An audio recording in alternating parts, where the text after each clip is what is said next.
Good morning. Good morning. Welcome to the original Loretta Brown Show radio to open the heart, heal the soul, awaken the consciousness. Good morning, Mr. Benny Mather. Hello there. How are you? Happy Thursday.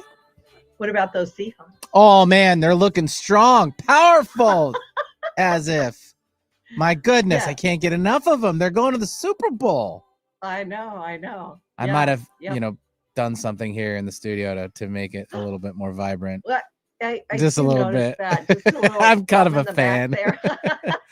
No, we wish them good luck. The Super Bowl, if you guys don't know, it's on February 8th in San Francisco. That's where the location will be. And they're going to be playing the New England Patriots, which will actually be a repeat bowl matchup from 2013-2014 season.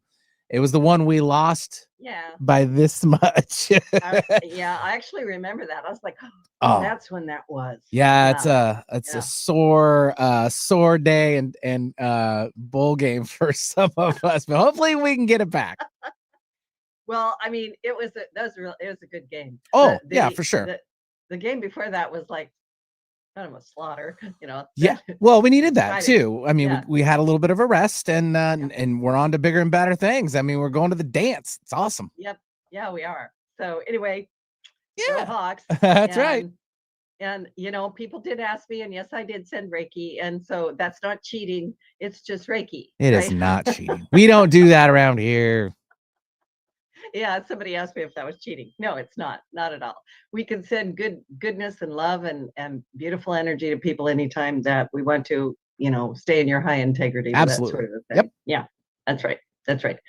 And let's see, I gotta introduce myself briefly. I'm the owner of Reiki Oasis. We've been here for about 30 years, and you can find out more about me at ReikiOasis.com. I do have, believe it or not, a gong bath. I know, Benny, a gong bath is coming Saturday. Did you say gong? I was waiting for that. You ain't got to wait. It's right here. Makes me happy. This really makes me happy. Thank you. Yeah. I've been studying with this lovely man from Spain, and I got to tell you, I'm learning a lot more about sound healing, which is right up my alley, as they say. I love sound and music and all that kind of stuff. But if you've been feeling a little bit off, if you need to get recentered, you need some things shook out a little bit, come on over. I have 2 places left. That's it. It will be in person at Reiki Oasis in Bellevue, Washington. And it will be at 10 a.m. on Saturday, January 31st. Right. So please come on down.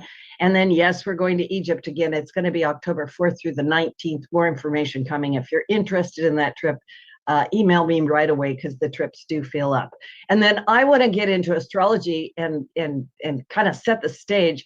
I'm so excited for my guest today because he is such a dear soul. And yeah, I can't wait for him to come on. So Daniel's just hanging around in the green room while I talk to you guys about astrology. So today, wow, I'm just going to say this. If you thought that you felt a little strange this week, you're not imagining it. We are in one of the most electrically charged astrological moments we've experienced in years and possibly in decades. Right now, Pluto is in Aquarius. The sun is in Aquarius. Mercury is in Aquarius. Mars is in Aquarius. Venus is in Aquarius. Vesta is in Aquarius. I know, the dawning of the age of Aquarius. And today the moon is moving through Gemini. So what does that mean? Aquarius is an air sign. Air. And Gemini is an air sign. That means every personal planet is in an air sign. It's a recipe for a cosmic lightning strike. Sorry, Dannion. To the nervous system, the mind, and the collective psyche. This is not emotional processing time. This is initiation time. Aquarius rules higher mind, awakening, innovation, truth-telling, and the future of humanity itself. When this much Aquarius energy is present, life doesn't whisper, it downloads.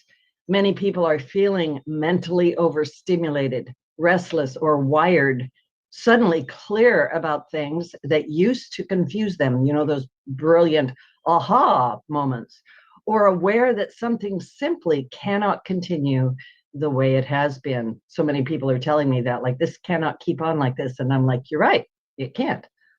This stellium is guiding us to think outside the box, to trust intuitive insights, even if they feel strange, to pay attention to epiphanies and sudden realizations, to expand perspective rather than react emotionally. And mental stimulation is extreme right now. So watch your inner narrative. I had a teacher one time said, Loretta, the mind is like a wild horse. It runs all over the place, right? And yeah, that's about right. And we're getting ready for the year of the fire horse. So boy, there's been a lot of that. So my advice, pause before you speak and choose curiosity over certainty. We don't know everything, right? And anything built without authentic alignment is starting to crack right now, personally and collectively. We're already seeing it: breakups, job changes, relocations, sudden plot twists, perspective shifts. This is not punishment, it's course correction. And as we all know, change can sometimes be a little uncomfortable, but we are being actively steered toward a new world, toward the authenticity. And you also get to take a look at what it is that needs to leave, what cannot go forward with you. We also had a historic shift a couple of days ago on January 26th. Neptune officially re-entered Aries. Neptune in Aries, where it's going to remain with brief retrogrades until 2039. This is the first time Neptune has been in Aries since the early 1700s. Neptune dissolves illusion, and Aries ignites identity. And together, it begins a 14-year rewriting of spiritual identity, courage, leadership, and what it means to say, I am. We're moving out of a long Piscean era of spiritual overwhelm, confusion, savior dynamics, and blurred boundaries. Spirituality is no longer something we talk about, it's something we live. So it's the rise of the spiritual warrior, not in aggression, but in embodied truth, maybe the spiritual light worker. People are being called to lead from inner alignment, not external authority. We're having to question everything right now, aren't we? Act on compassion, not just feel it, and stop outsourcing meaning, morality, or destiny. It's not about belief systems anymore. It's about who you are when no one is telling you who to be. On January 27th, we had a Mars-Pluto conjunction in Aquarius, which was very intense, transformative energy. This is talking about ethical leadership and why it really matters right now. And today we have a Mercury-Venus conjunction, Mercury-Venus, offering a softer window, a bridge between the mind and the heart. So this is an excellent day for meaningful conversations, reconciliation, truth spoken with grace, values-based clarity, especially financially or relationally. And on Sunday, we're going to start February with a great big beautiful full moon in Leo, which is asking us to open our heart. Where have you dimmed your light? Where are you ready to lead with courage and love? When people say lead with love and not fear, it's not airy-fairy. It really takes a lot to do that. And Leo reminds us that leadership doesn't begin with power. It begins with the heart.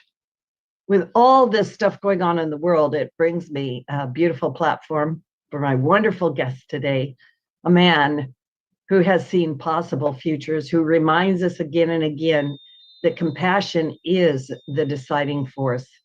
And with Neptune now activating spiritual courage, Aquarius calling us into collective responsibility, we're left with a very profound question.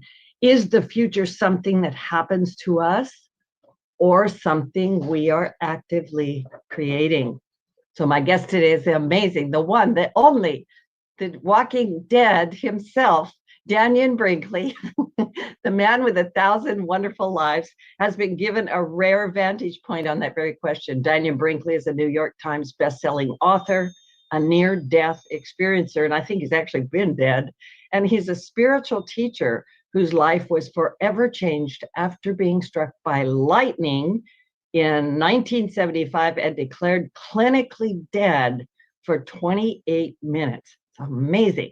Through multiple near-death experiences, not just one, he'll tell us, Dannion received profound visions about life, death, compassion, humanity's future. He's the author of Saved by the Light, At Peace in the Light, and Secrets of the Light. He's co-founder of the Twilight Brigade, a nonprofit training hospice volunteers to serve dying veterans.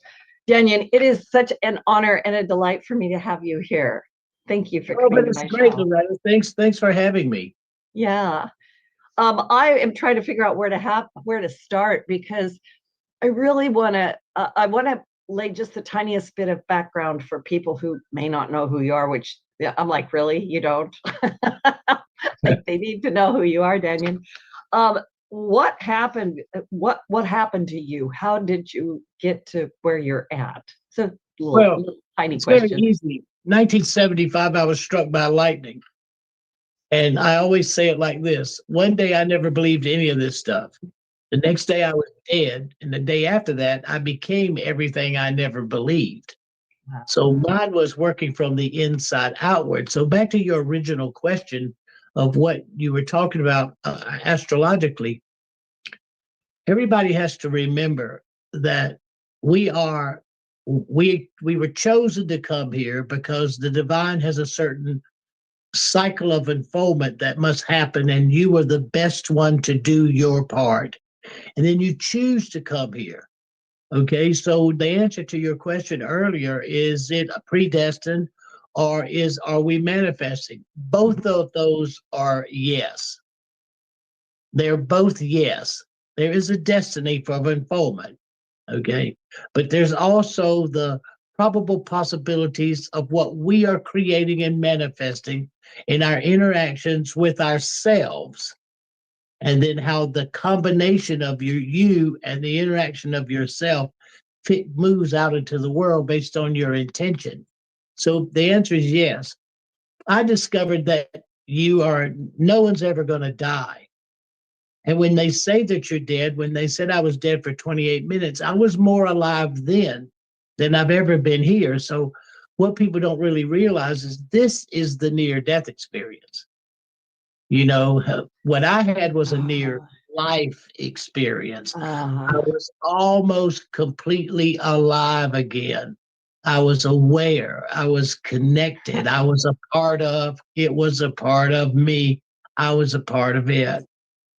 What awaits us in the next round is most importantly what I call the life review. Okay. But this is the 50th year of the near-death experience since Raymond Moody coined the term NDE. So it's its golden anniversary. So I'm doing lectures, like my lecture series this year, Conscious Life is coming up, is the cultural legacy of the near-death experience. What is the cultural legacy? Okay, I've been through struck by lightning twice, open heart surgery, brain surgery, and open heart surgery.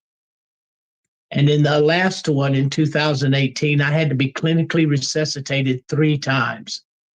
Okay, over a 4-day period. I never left the room, but I was aware of everything that was going on when they said I was dead. I mean, that word has lost all of its meaning to me. Nobody's ever going to die. It's never going to frickin' happen. Never. Okay. And the thing that's the coolest part about the near-death experience is this: about 95% of everybody who has one of these say they were floated out of their body. They looked at their body. Okay. They saw them in the bed, in the car wreck, on the street. But no one's ever really thought about this, Loretta. Who is the observer? If you're looking at your body, tell me who the observer is. Because at that moment, you begin to separate what the near-death experience teaches you, that you are not this body. Okay? Once that near-death experience literally proves that because of the consistency. And the other thing is that we are electrical beings. And when you start to look at the electrical nature of who you are, it seems so far-fetched, but if you understand where science in 1904, there was an element on the periodic table called ether, and they took it out because anything that's going to allow you to affect your spiritual identity, which is the goal, is to stop that, to allow you through your pineal gland and through your what they call the chakra systems to commune with the divine level. That's the goal to stop. Well, what happens is once you become aware of that and the fact that you're an electrical being, then you gain higher knowledge of what's going on. Okay. And when people say, well, how do you get that? Well, watch. You probably hear 0.04% of what's going on around you because of your hearing capability. You see 0.08% of what's going on around you because of the eyes and the optic nerves' ability to decipher color spectrums and things like that. So what you think you see and know, there's a trillion more things going on around you than you understand. You just don't have the range to perceive it. Well, when you look at yourself electrically and how much electricity is required, your body requires in order for you to be alive, then the physical nature of your reality turns into an ethereal perspective so that you can see who you truly are. Okay. I think that the near-death experience and being a hospice volunteer for 49 years, I've been a hospice volunteer for 49 years. I have my 2018th person. And I've been with 358 taking their last breath. And I've been dead so many times, it's like a freaking comedy routine. So when you look at this subject matter, I don't think I know virtually everything about it and what's next. And I tell everybody, you're not going to die.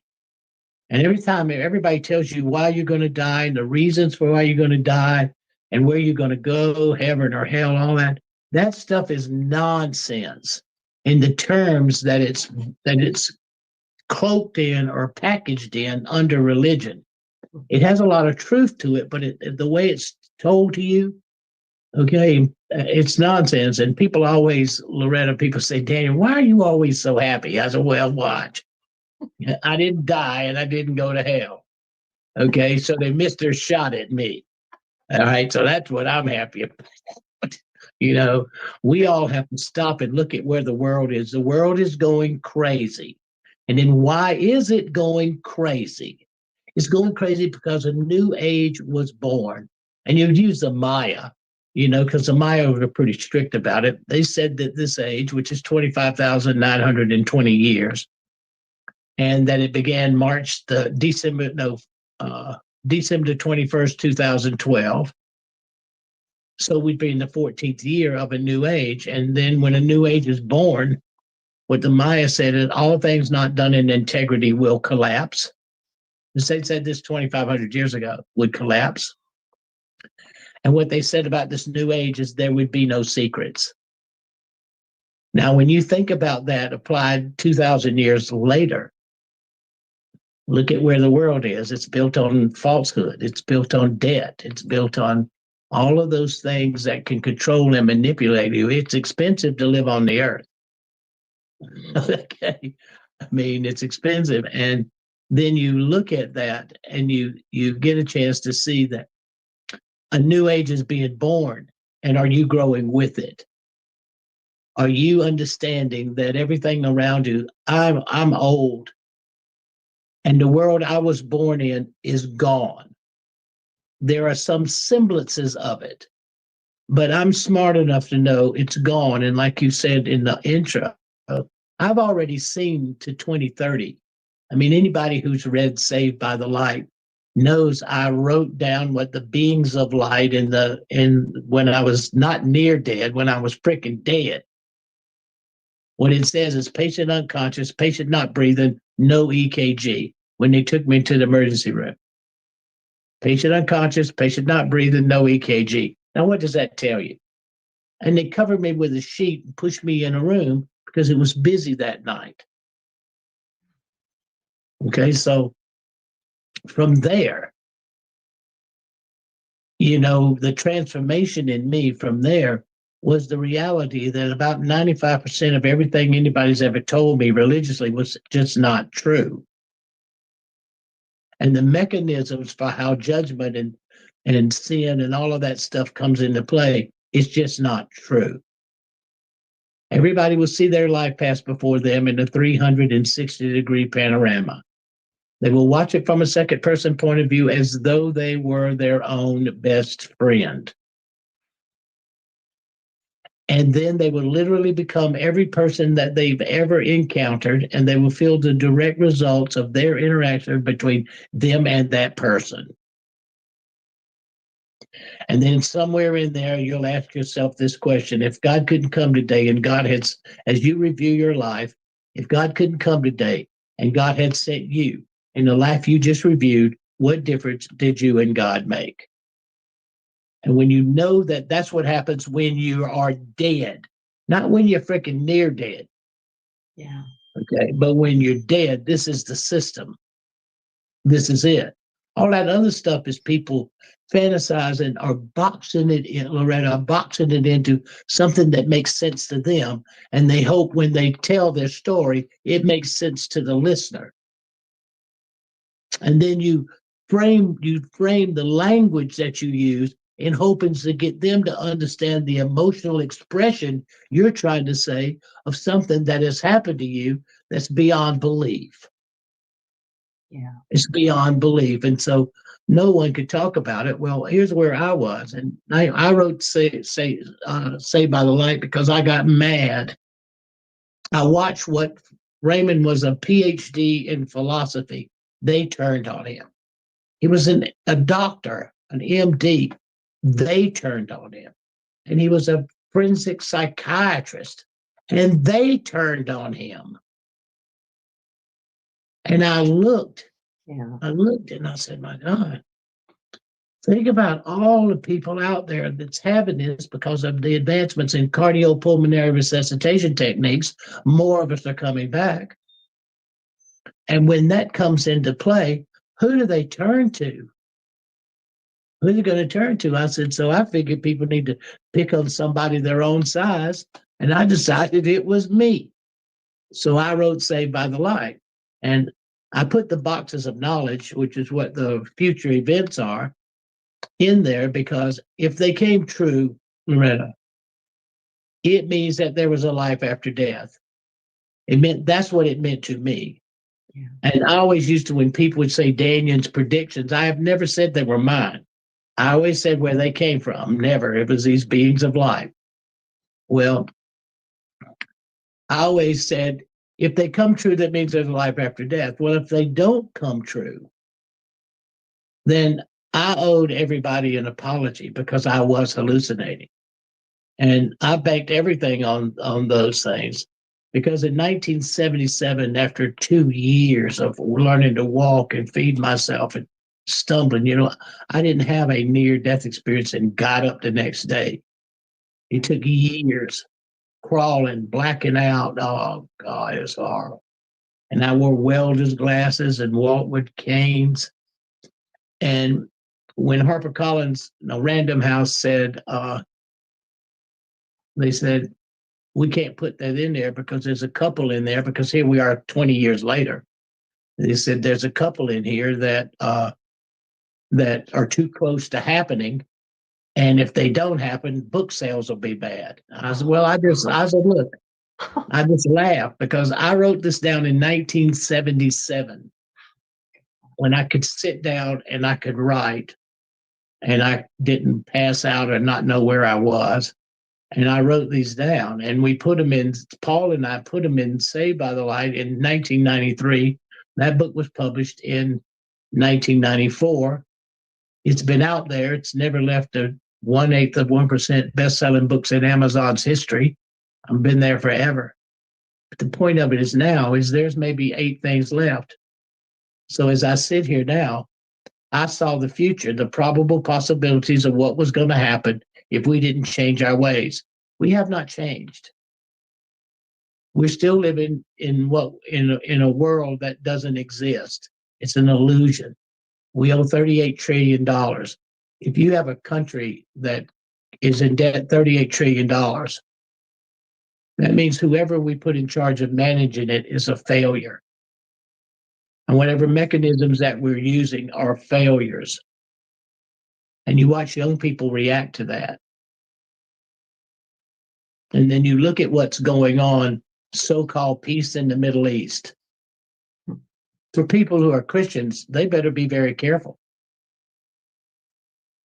I mean, everybody can go to church on Sunday, but if you look at it and you look at what's happening, the whole issues, then there are revelatory events occurring that there are no escape from. And I've already seen the next 2 phases.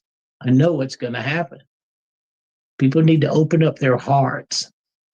They need to focus on things that they won't resolve from their hearts. It's not a lot of talking. It's a lot of intention that when you get up today, that there's real peace and we're not deceived. And if I look at the boxes of knowledge, I wrote it all down, Loretta. Exactly what's happening right now is in that book 31 years ago from something that I wrote down 49 years ago. That's crazy. So Yeah. there's a life after death. Not all that I saw the future. I call that Nostradamus. Well, when people would go there, I know too much about me to be impressed. I don't go there, and I'm a hospice volunteer, so I don't get too far off of what's really matters. And I see what happens to families as they go through the illusion of thinking they're going to lose somebody. Yeah. Or they never see them again. This is all craziness.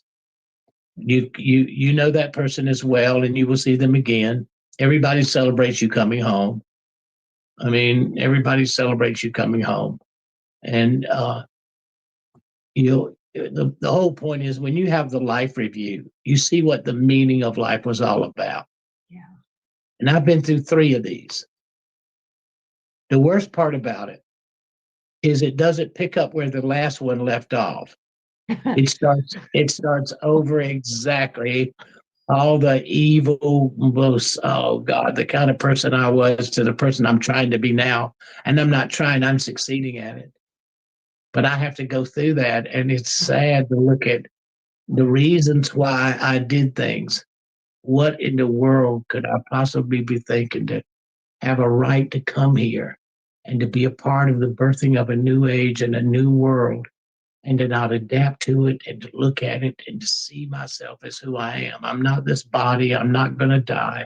And I'm an electrical being. And the very moment you start looking at that you're an electrical being, the divinity in you begins to be the driving force.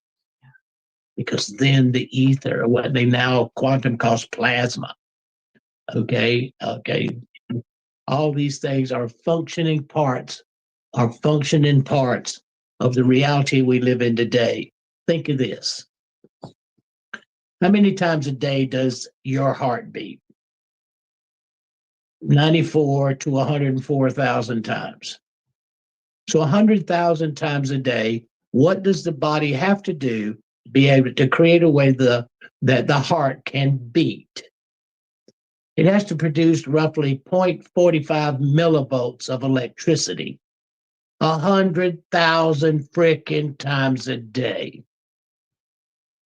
That's electrical. Okay, number 2, you have 3 billion or 30 billion cells making up your body. Those cells are talking to each other. How do we know? You can record the conversations. How do they talk? Electrically. What are they talking about? What each cell needs to stay between 70 and 90 millivolts of light. How can we keep the light on? Because when you get below 70, you start to get affected. You get down to 20 and you have a cancerous cell. If you get up around 100, the body's going to heal faster. It's going to have more light. It's going to heal faster. And the purpose of every cell talking to each other's cells are to figure out how to maintain and increase the light between 70 and 90 millivolts. How electrical are you? You are 100% electrical. And so when a person starts to think like that, then their mind opens up to all kinds of possibilities looking at the same subject, Loretta. Looking at the same subject from an electrical point of view. You see a whole different thing, but you also see a side of you that's been hidden from you because they keep telling you you're physical. You're not. And see, in the ethereal world, how do you interpret it? You know, you interpret it in ways that relates to the physical body when that's nonsense. Can you imagine that the Bible says, our Christians say that Jesus has to come back before anybody goes to heaven? Most people don't realize you're going to lie in a state till Jesus returns. That's why you have funerals and coffins and all that, to preserve you so that when Jesus comes back, he's going to raise you all from the dead. And he's going to take that thing that's in that box to heaven. Do you know how crazy that sounds to me? And does that sound crazy to you? Yes. That's insane thinking. That's insane. And so what I want people to do is this: you're not going to die, and you are a spiritual being. And if you take a little time in the day and quit whining a bunch of crybabies, and you look at it, this is the time of enlightenment. This is the time to catch the wave of a new level of consciousness expanding. Okay? We know it happens, precession of the equinox. We understand it astrologically and astronomy. Okay? It's not weird. All right, it's not weird. It's a normal, but they create a way that you don't think about yourself in rhythm and harmony with everything else. Think of this. Am I talking too much? No. Okay, but I don't know your audience, and I'm just myself, but think of this. My audience is open to everything you're saying. I'm just telling the truth. Yes. Yeah. That's it. So think of this. You walk on a planet that operates at called the Schumann resonance, 7.82 hertz.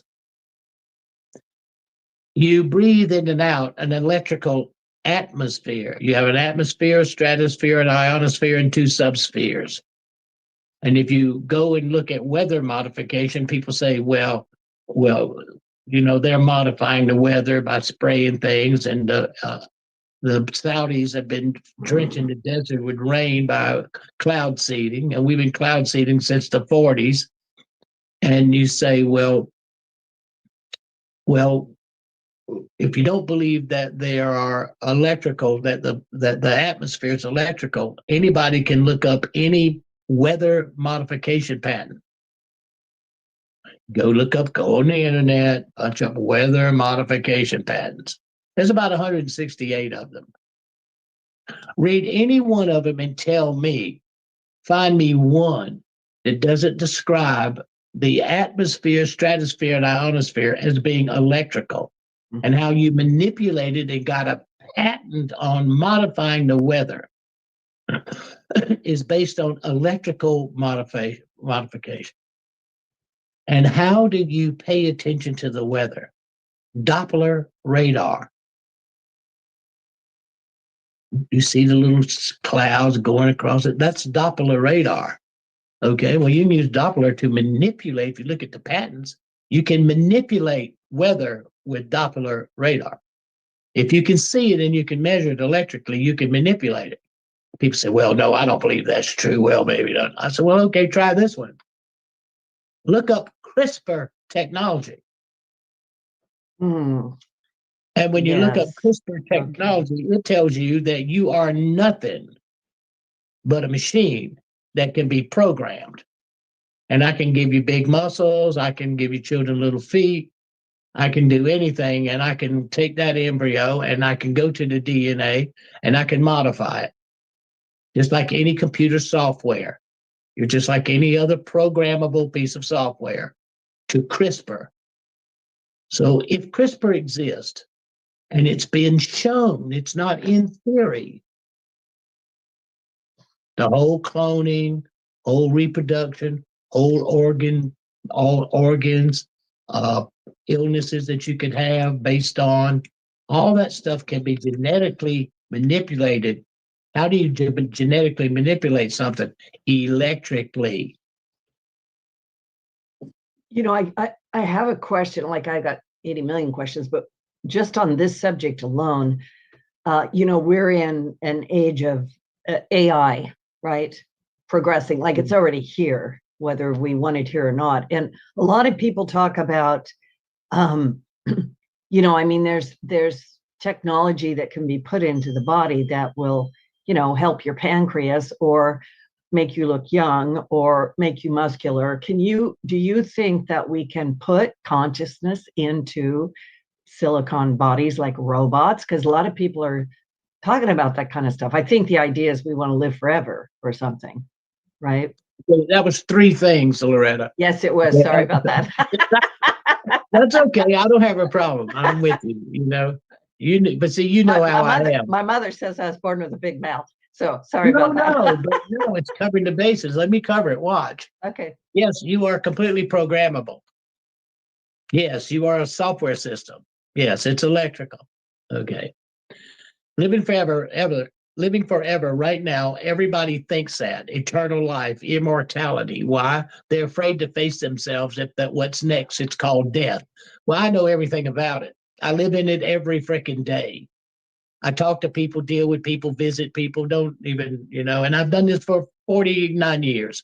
So whatever you want to talk about, first, you're funny. All right. So second, people are looking at how to upload their consciousness. This is the same Atlantean crap. The Atlanteans did this same kind of crap. And it took them 125,000 years to destroy themselves, but they did. So it's the same thing. You want to build robots, you want to build warriors, you want to be able to, you don't want to die, so you want to clone. This is standard alien technology. What is so magnificent about us is that we procreate. We're a clone species. We're modified. It's proven. It exists. I mean, it was in New York Times in the 90s when they wrote that they found 128 unknown bacteria in the base of the spine. So some system was used to modify us, and it's a fact. Okay, I remember that what was his name? It was so exciting that the guy who wrote the 12 planets. Oh God. Are you talking about Zachariah Sitchin? Yeah, Zachariah. Yes. Okay. Zachariah and I were really good friends. Yeah. And he called me one night when it was in the New York Times, and he talked for 2 hours. He was so excited that the whole Anunnaki thing could be proven, and now they'd proven it. So, but the thing that aliens about us is that we have a nature that's divinely connected, and it's aware of. And most of these species don't procreate anymore. They just move consciousness from body to body, because you can build a perfect body for travel, for dimensional shifting, for all the things that are normally you have to have a suit, you have all this stuff for. If you move consciousness into the next clone body, and then you forget about intimacy and romance and all the things that make us good and evil. Yeah. And in that place is a divine perspective that they're trying to recapture. They're trying to recapture. So that's why the whole concept of why they even care about us and all that kind of stuff.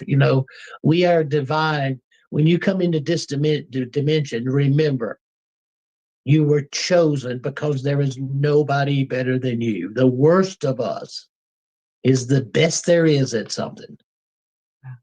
And then you chose to come because you see opportunities for you to grow. And in that balance creates the harmony of how we unfold reality in this system. But this system anchors a whole nother levels of consciousness that I never talk about, but I know about them. You know, I don't talk, Loretta, I talk too much anyway, but I don't talk about the stuff I know.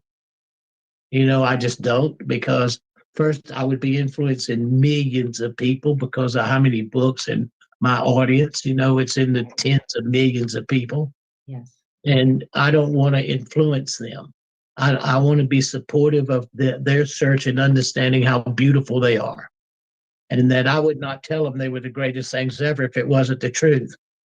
You know, I don't lie. If I'm going to be every person I've ever encountered, and I'm going to feel the direct results of my interaction between me and that person, Yeah. you think I'm going to lie to you? Right. The- Right. Something seriously wrong. There's something seriously wrong with one of us. Okay. Well, you know, and when you talk about the life review, like if everybody on the planet just got one little taste of that life review, I think it would go a long ways toward changing where we're It's at. going to happen though. Yes. That's it. Yes. It's going to happen. Yeah. You know, When, yeah. When you were, I want to go back and pick up one piece because I want to bring it into now time, and we got to go back to bring it into now time, right?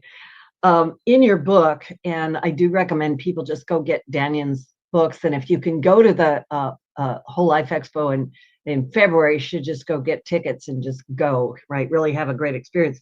But in your books, you talk about the Crystal City and the boxes of knowledge, and you alluded to the fact that these beings gave you this information, you documented it, you put it in your book. And as time has gone by, a lot of those things have actually occurred.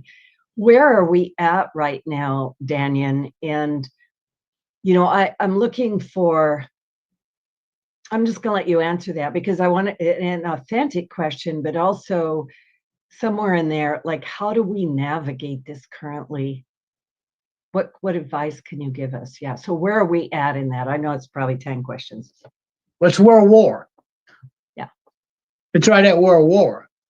Okay, what the box of knowledge says is you watch what's happening in Israel, Samaria, Canaanite, and Judea, which is what the names of those countries are. Yeah. If you watch what's happening there and you look at Revelations, then you are, for all of you revelatory people, you are there. You're probably in the third year of that 7-year period. Yeah, I think the same thing. Yeah. Okay, so. Yep. And where we are now, if you look at the panoramic life review, it's not what you do, it's why you do it. And changing your intentions. Okay, because the intention of why you do anything is the power based on the panoramic life review. Okay, why am I doing this? What is the reason? Does it make the world a better place? Is it love thyself as love thy neighbor as thyself, and doing to others as you have others do unto you? Well, until you define why and how you love yourself, none of those systems will operate in the Christ consciousness. It won't operate. You cannot access those levels of law without doing that. I mean, the panoramic life review is the greatest lesson. It is the greatest teacher of the near-death experience. It is it. Because once you look at it from the way I've had to look at it, so we're being the same. We're not changing. The world is divided into three. The worlds are going to be divided into three places: the Monroe Doctrine, Manifest Destiny, the Western consciousness, North and South and Central America. Russia will get Europe, and China will take over Asia.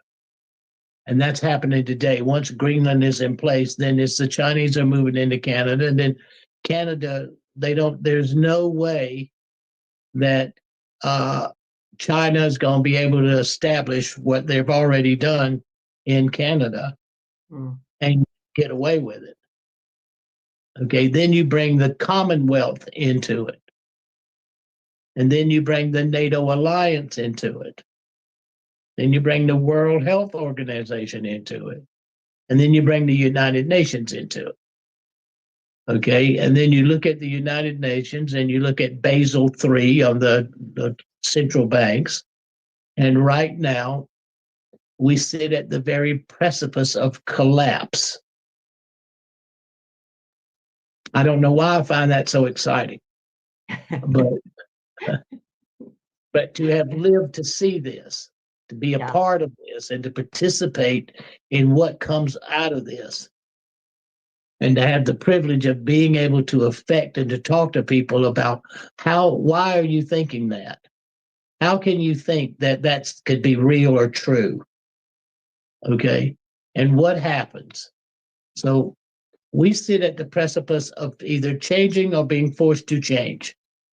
Right. And the only way you can cover the enormous amounts of debt that we have incurred, America and the rest of the world, is a war. And you use a war to forget yesterday and divide the world up. And this is the detente, quote unquote, is coming again. And that's what's happening. So what do you do about it?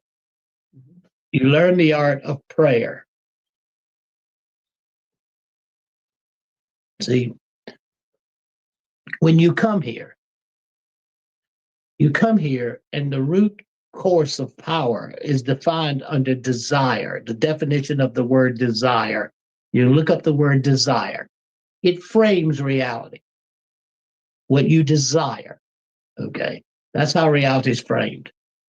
And then it has a structure of 4 rules. And you add, the questions are, what is the value and power of your love? What's the value and power of your love? 1. What's the value and power of your belief system as it supports, number 1, the value of your love? Number 3, what's the value and power of the choices that you are making based on that you believe they are the correct ones? 4, what's the value and power of your ability to pray? When you can answer those 4 questions, you automatically elevate, you automatically expand. Because the value of this reality is those 4 things. There are no other things based on how desire works. You know, if you understand desire, there are subsets in there, but these are the 4 bases of desire. Okay. There's only 2 things that you are afraid of. Only 2.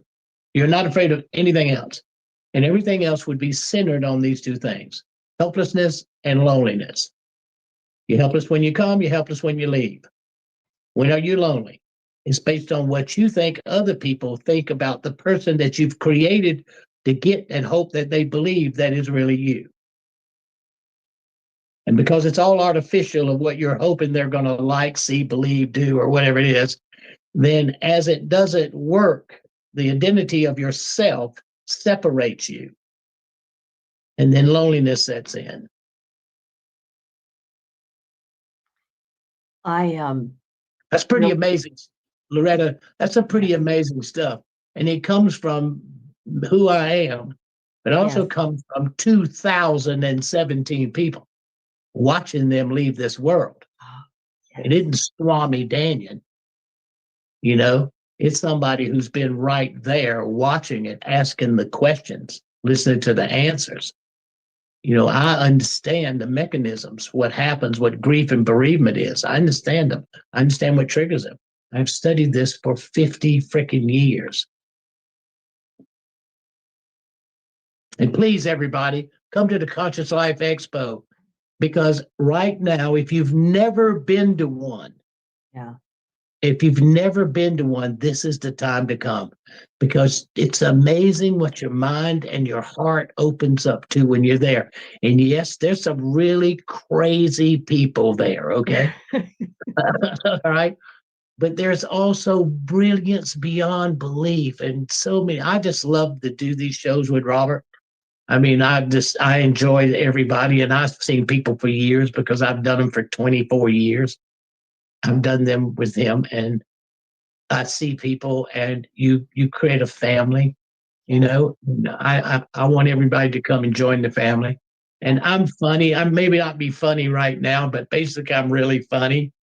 But I feel like it's a place to put a warehouse of knowledge that people can build off of. Everything I just said is in Secrets of the Light. The Fourfold Path to Power is what I call it. It's in Secrets of the Light. And I wrote that book for caregivers. I wrote it for caregivers, understanding what was going to happen once the pandemic. I described the pandemic in detail in 1977, and there'll be another one. They're just warming us up. So I want to let people know that the Conscious Life Expo is February 20 through 23. I was trying to say 23 and was trying to say 23rd at the same time. February 20 through 23 in LA. And at the Hilton Hotel at the airport. Yeah, at the Hilton Hotel at the airport. Yes, thank you. You can get tickets at consciouslifeexpo.com. You can find Dannion at dannion.com, I think is your website. Yeah. Yep. Or light streamers. I mean, if somebody's looking for the history of Dannion, I mean, light streamers, Mel does all of that, and you can go there and on Mel's little page, I try not to be too big a shot, but there's some cool stuff about me.